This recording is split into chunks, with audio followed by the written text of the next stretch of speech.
Assalamualaikum warahmatullahi wabarakatuh. Anak-anakku kelas 9, marilah kita lanjutkan untuk belajar matematika pada pertemuan yang kedua kali ini. Untuk kali ini nanti materinya tetap kesebangunan secara umum, tapi nanti khusus akan membahas tentang menentukan ukuran yang belum diketahui dari dua bangun yang sebangun. Tapi sebelum masuk ke sini, mari kita ingat prasyarat yang harus kamu ingat, yaitu teori kelas 7 tentang perbandingan senilai. Masih ingat anak-anak, kalau ada soal seperti ini, untuk membeli 5 buku memerlukan uang 15.000.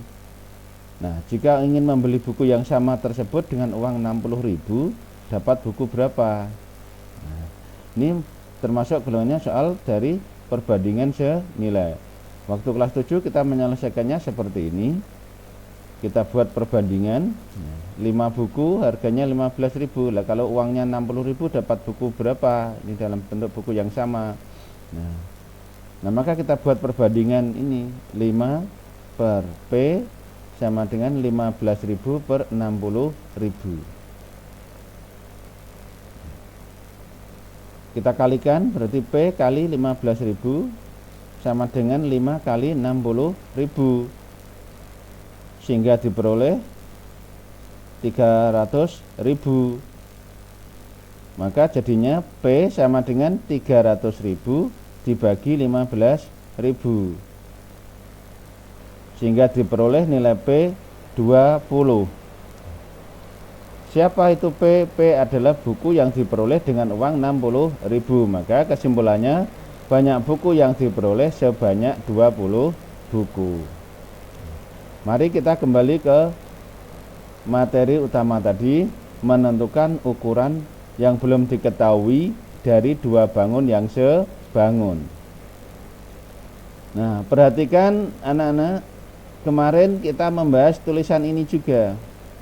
Sudut-sudut yang bersesuaian sama besar, perbandingan panjang sisi yang bersesuaian sama nilainya. Nah, ini kemarin pada saat membahas syarat kesebangunan kita gunakan ini juga. Ini sebagai syarat karena belum diketahui. Nah, sekarang sudah diketahui kalau sebangun. Bangun yang sebangun berarti sudah diketahui sebangun. Maka ini menjadi sifat. Jadi dua bangun yang sebangun pasti sudut yang bersesuaian sama besar. Perbandingan sisi-sisi yang bersesuaian sama nilainya. Nah, ini yang nanti kita gunakan untuk menentukan ukuran-ukuran yang belum diketahui. Nah, perhatikan contoh yang pertama. Saya memiliki jajar genjang ABCD dan EFGH sebangun. Sudah diketahui sebangun. Jika AB sama dengan 4 cm, EF 10 cm, dan BC 6 cm, kemudian besar sudut A 70 derajat, tentukan besar sudut yang lain, tentukan panjang sisi yang lain. Nah, karena di sini ada sudah diketahui dua bangun itu sebangun, maka nanti kita gunakan sifat-sifat ini. Nah, untuk menjawabnya lebih mudah kita bantu dengan gambar. Nah, misalkan seperti ini. Jajar genjang ABCD. Tadi diketahui AB 4, BC 6 cm dan besar sudut A 70 derajat. Jajar genjang EFGH dengan panjang EF 10 cm.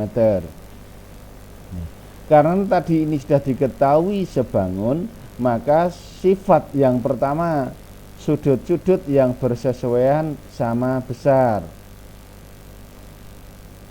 Sisi-sisi yang bersesuaian perbandingannya sama nilainya. Nah, itu sifatnya.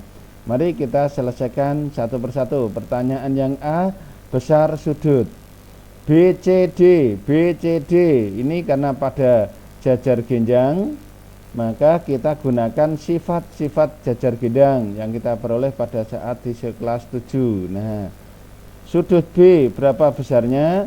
Ingat sifat jajar genjang, sudut yang berdekatan berjumlah 180, sehingga besar sudut B 180 dikurangi 70 diperoleh 110 derajat, sifat jajar genjang.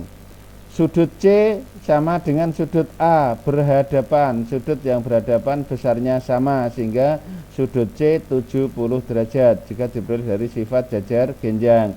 Dengan cara yang sama sudut D berhadapan dengan sudut B, berarti sudut D besarnya 110 derajat. Nah, ini untuk yang B, C, D. Nah, bagaimana dengan yang E, F, G, H? Yang mencari sudut E, F, G, H, kita gunakan sifat sudut-sudut yang bersesuaian sama besar, sifat yang pertama, sehingga sudut E bersesuaian dengan sudut A, maka besarnya 70.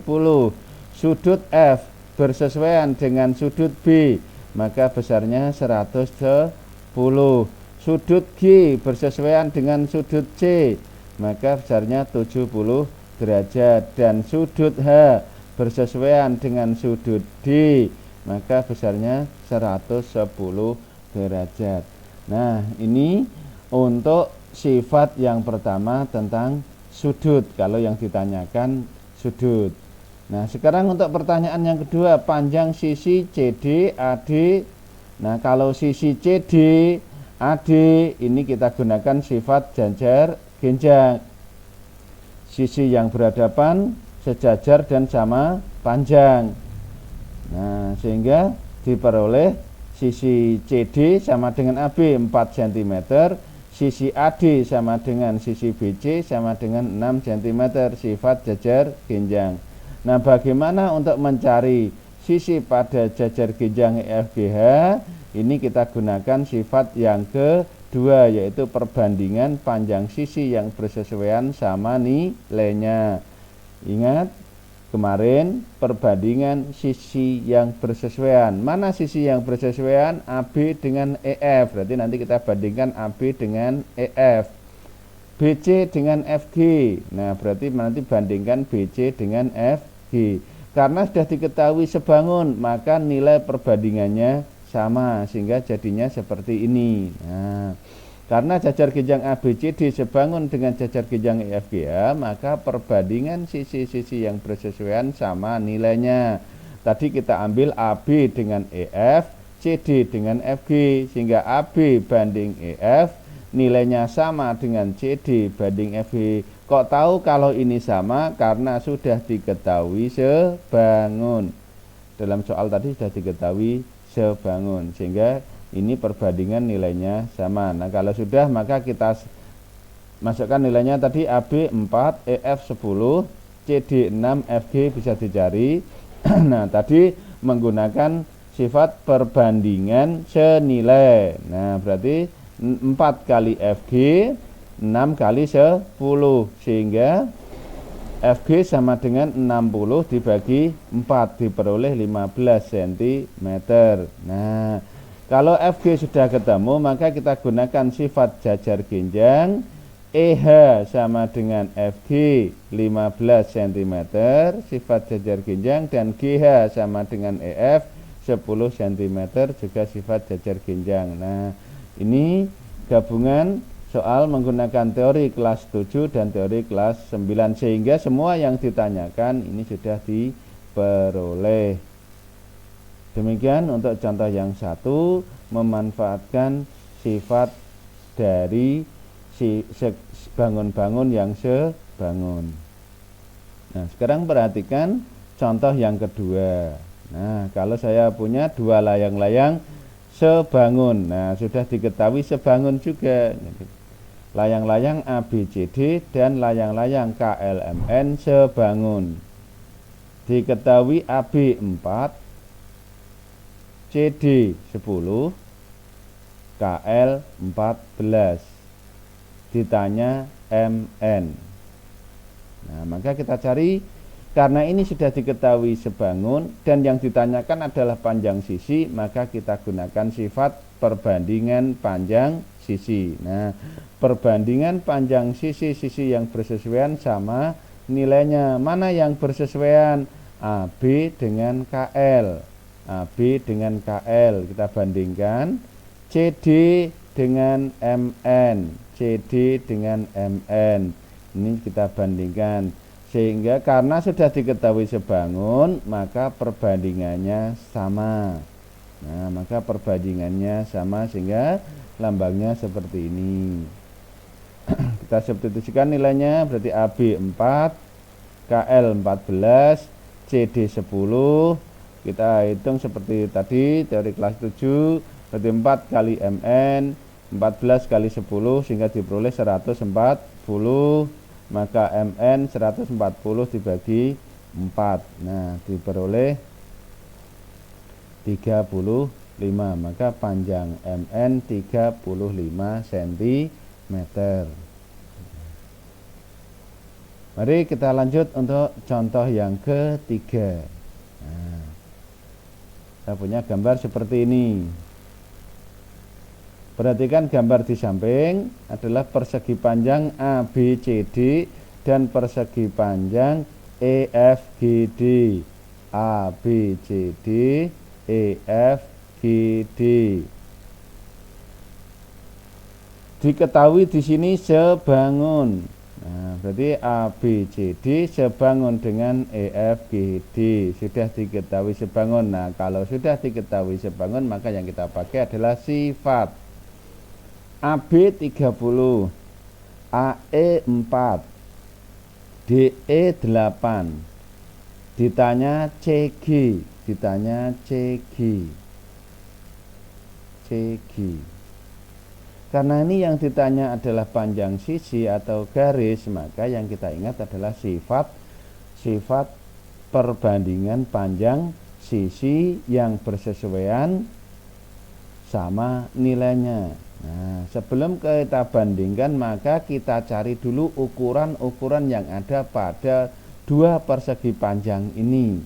Karena yang ditanya CG ini bukan sisi persegi panjang, tapi potongan garis pada persegi panjang. Yang disebut sisi persegi panjang adalah AB dengan CD. AB sama dengan CD, berarti 30. BC dengan AD. Nah, AD, AE tadi 4, DE tadi 8, berarti AD 12, berarti BC dan AD sama panjangnya, yaitu 12 cm. Nah, sekarang kita cari ukuran pada persegi panjang EFGD. EF dan GD tidak tahu. ED dengan FG diketahui, berarti 8 cm. Nah, maka kita gunakan perbandingan sisi yang bersesuaian. Mana yang bersesuaian? AB dengan EF, BC dengan FG.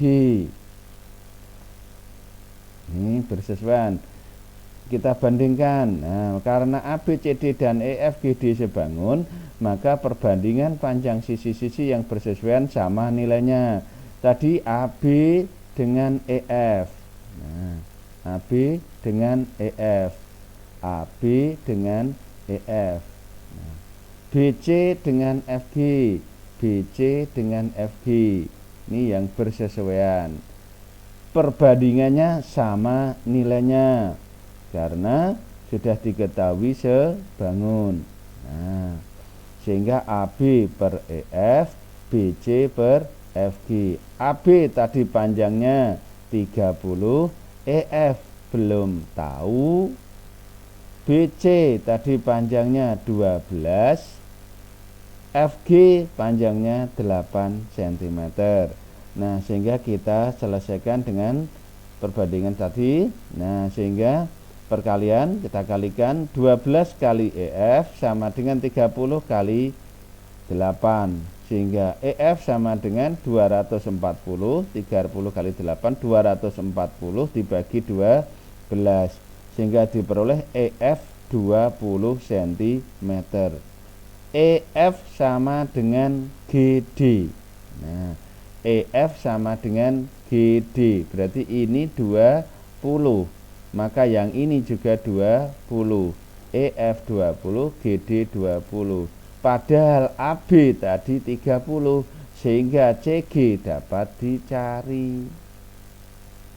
Ini tadi AB sama dengan CD, berarti C sampai D 30, D sampai G 20, maka CG dapat dicari, yaitu 30 dikurangi 10, sehingga panjangnya CG sama dengan CD dikurangi DG, 30 dikurangi 20, sehingga diperoleh 10 cm. Nah, ini pemanfaatan dari sifat-sifat kesebangunan. Lanjut untuk contoh yang keempat. Nah, ini contoh yang keempat, saya punya cerita seperti ini. Sebuah foto berukuran 30 cm kali 50 cm ditempelkan pada selembar karton, sehingga karton yang tidak tertutup foto di bagian atas, kanan dan kiri foto selebar 5 cm.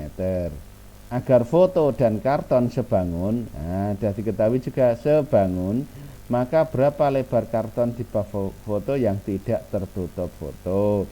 Nah, kalau ada soal seperti ini, maka akan lebih mudah kalau kita bantu dengan gambar. Nah, ingat 30 cm kali 50 cm. Yang 30 yang mana? Yang mendatar. 50 cm yang mana? Yang tegak. Ingat ya, ini penulisan seperti ini.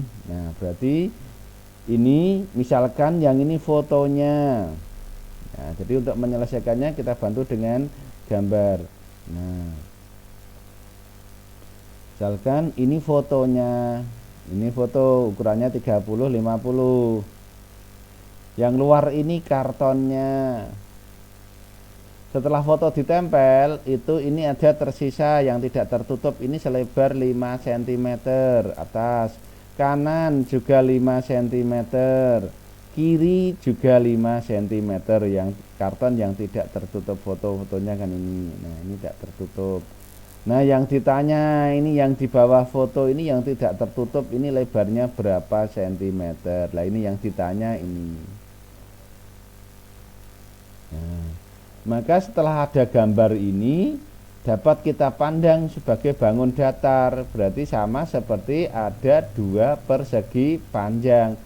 Persegi panjang besar yang luar dan persegi panjang kecil yang dalam, yaitu yang kecil adalah fotonya, yang besar ini adalah kartonnya.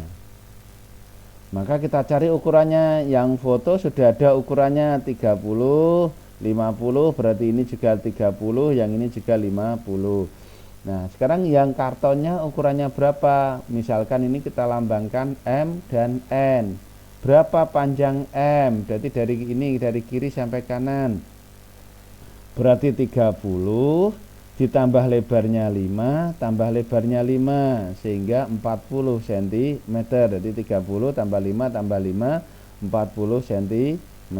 Sekarang yang N, ini dari atas sampai bawah, berarti 50, ini kan 50 ditambah ini lebarnya tadi 5 cm, dan ditambah ini belum diketahui, kita misalkan X, berarti N-nya 50 tambah 5 tambah X, sehingga 55 ditambah X. Nah, kalau sudah, karena ini sudah diketahui sebangun, maka kita buat perbandingan sisi-sisi yang bersesuaian, nilainya sama. Kenapa nilainya sama? Karena tadi sudah diketahui sebangun, sehingga M banding 30, berarti sisi ini M banding sisi 30, nilainya sama dengan sisi N. N tadi berapa? N, nah, N banding sisi yang 50. Jadi M banding 30 sama dengan N banding 50. Kita substitusikan. M tadi nilainya 40, berarti 40 per 30. N tadi nilainya berapa? 55 tambah X, berarti 55 tambah X. Nah, kalau sudah perbandingan seperti ini, kita kalikan seperti tadi, berarti 30 kali semuanya ini, maka kita tulis dalam kurung, sama dengan 40 kali 50. Nah, ini kita kalikan dengan sifat distributif. Berarti 30 kali 55 1650 ditambah 30 kali X 30X sama dengan 2000. Nah, kita operasikan dengan persamaan linier satu variabel. Nah, sehingga ini 30X sama dengan 2000 dikurangi 1650 diperoleh 350. Sehingga X-nya sama dengan 350 dibagi 30 diperoleh 11/2/3 atau 11,67 cm. Siapa itu X? Berarti lebar karton di bawah foto yang tidak tertutup foto. Nah, sehingga diperoleh lebar karton di bawah foto yang tidak tertutup foto selebar 11,67 cm agar foto dengan kartonnya sebangun. Nah, demikian anak-anak, ada 4 contoh yang bisa kalian pelajari untuk memahami sifat-sifat kesebangunan yang digunakan untuk menentukan ukuran yang belum diketahui dari dua bangun yang sebangun. Demikian anak-anak, jika ada yang belum jelas silahkan nanti menghubungi Pak Puji untuk menanyakan. Terima kasih. Wassalamualaikum warahmatullahi wabarakatuh.